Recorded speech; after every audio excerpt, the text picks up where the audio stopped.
कभी कभी हमें जीवन में अकेले लड़ने की आवश्यकता होती है। ये कहानी एक ऐसे लड़के की है जो अपने लक्ष्य की ओर आगे बढ़ने के लिए अपनी अकेलापन को एक सुनहरा अवसर बनाता है। एक समय की बात है, एक छोटे से गांव में एक लड़का रहता था।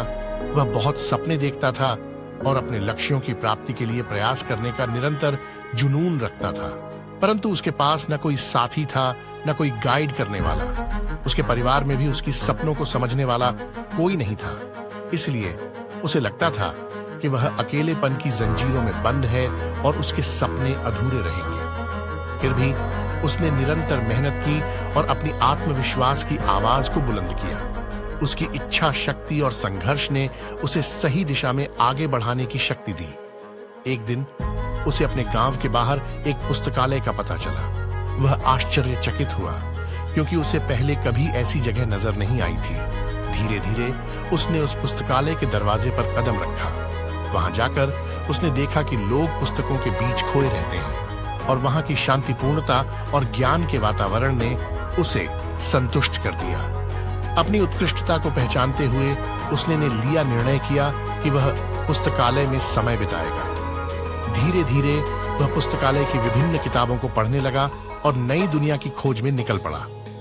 दिनों बिताने के साथ साथ उसका ज्ञान बढ़ता गया और वह अच्छे लेखकों और दर्शकों के साथ रिश्ते बनाने लगा। इसी के साथ उसने लिखने का भी मन बना लिया। वर्टिकल बार उसने कई लेख लिखे, जिसमें से उसका एक लेख प्रकाशित हुआ और उसे अवसर मिला अपने लेखकीय कौशल को दुनिया के सामने प्रदर्शित करने का। वह लड़का जिसने कभी अकेलापन को एक रुकावट समझा था, अब एक प्रेरणादायक उदाहरण बन गया।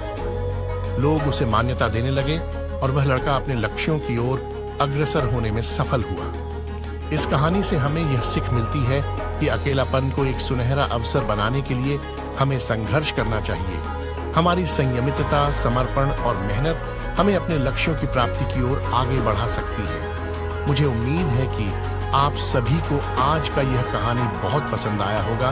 यदि पसंद आया हो तो कृपया आप इस कहानी को सबके साथ में शेयर जरूर करें और इस तरह की कहानी सुनने के लिए चैनल को सब्सक्राइब जरूर करें।